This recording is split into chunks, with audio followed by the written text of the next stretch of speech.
5:33 na ng umaga mga kapatid. Ito nyo. Halos wala pa tayong makitang lumalabas na mga tao sa mga bahay-bahay. Sa pagod. Umaambon mga kapatid. Tingnan nyo, biglang nagbago yung panahon. Ang ganda nung silangan kanina eh. Andun tayo doon kanina. Sa harap ng bahay. Nandito tayo nga sa likod ng bahay. Ito. Yung bahay na. Yung kamuting kahuyan. Dito tayo sa kabila. Maambon. O diba? Nagbago. Biglang nagbago ang panahon. Bundok. Tingnan nyo, taas ng bundok na mga kapatid. Tingnan nyo. Camera. Tingnan nyo. Taas na. Kanyan mga kapatid.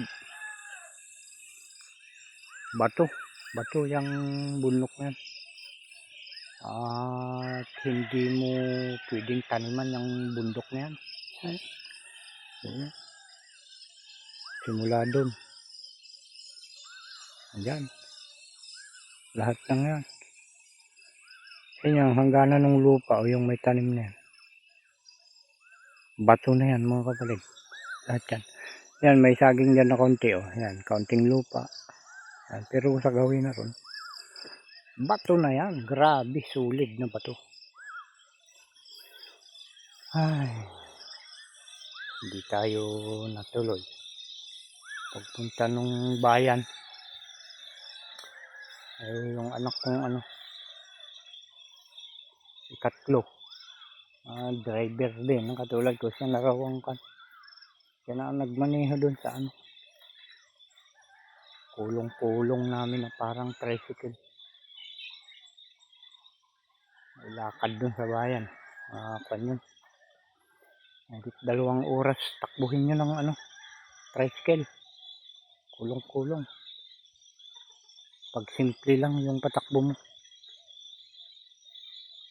Pag mabilis-bilis ka. Pero kawawa naman yung makina pag binibilisan mo dahil matataas yung mga kwan dyan. Doon sa surtatan, matataas yung akyatin dyan. Kawawa yung makina. At hindi nagtatagal yung clutch lining ng mga motor doon pag palaging dinidiinan at mabibigat yung karga. Daling maubos yung clutch lining. Tapos yung sprocket pa at kadena nagsasabay-sabay mapudpud. Gusto sana natin na kahit pa paano ay magkaroon tayo ng matinu-tinong sasakyan man lamang dahil panahon ngayon kailangan yan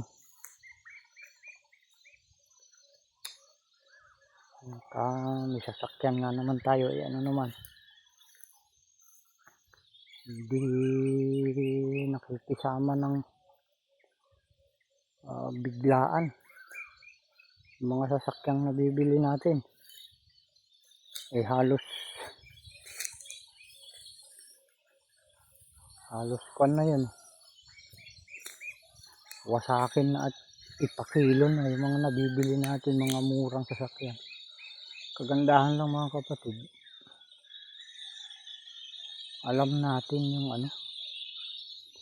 mga parte ng sasakyan kaya malakas yung loob nating bumili ng mga segunda mano at sa paningin ng iba ay alanganin ng mga sasakyan.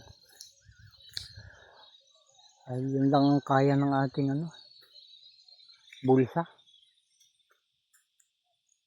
Ay pinagtatawanan na tayo dyan. Importante kahit pa paano may sariling gamit, di ba mga kapatid? Kahit luma, importante may sarili ka na kung kailan mo gustong gamitin at kailangan mo ay kahit anong oras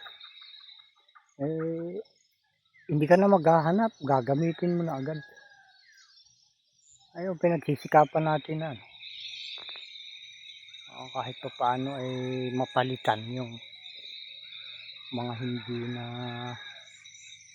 magtatagal na mga pyesa na unti-unti mga kapatid. At hanggang ngayon nga andun pa rin sa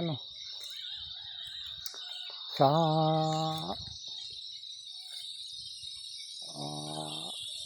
mekaniko.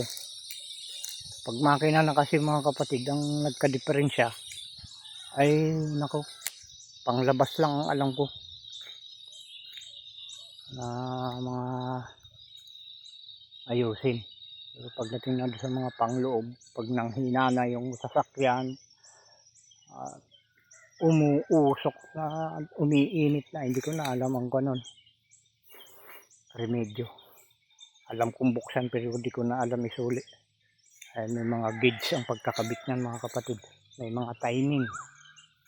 Yun ang hindi ko na pag-aralan nung bata pa ako. Sana nalaman ko rin yun para sa ganun hindi na magtatawag ng mekaniko. Pero sa pang-ilalim mga kapatid ng sasakyan ay talagang natin yan. Sabi sa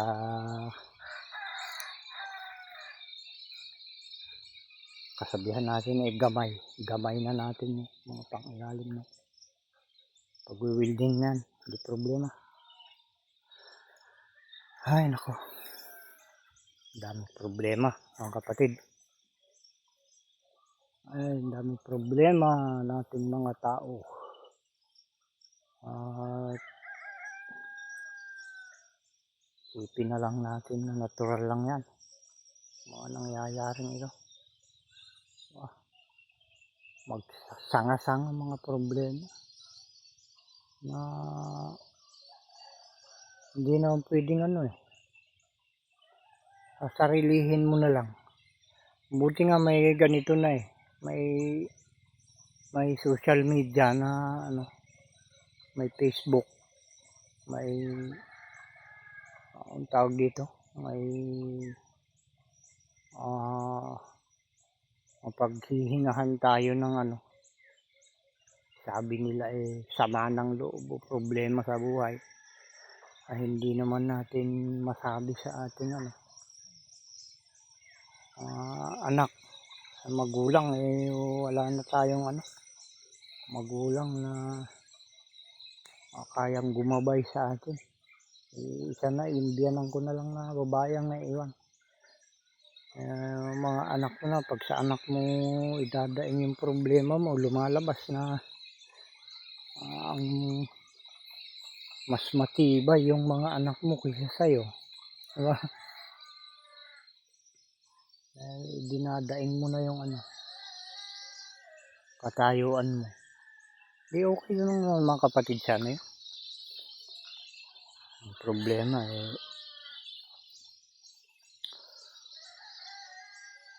malalaman mo na napakalaki pa lang dapat paghandaan nating mga tao. Napakalaki talaga dapat nating i-prepare, i-set sa buhay. Katulad niyan, ilang minuto na tayo. Yan, ilang minuto na mga kapatid. Pag ikaw ay nag-asawa ay talagang kailangan unang-una ihahanda mo yung kung ba may papakain mga kapatid. Ikon muna natin, ulitin muli natin mga kapatid. Yan. Salamat sa panonood.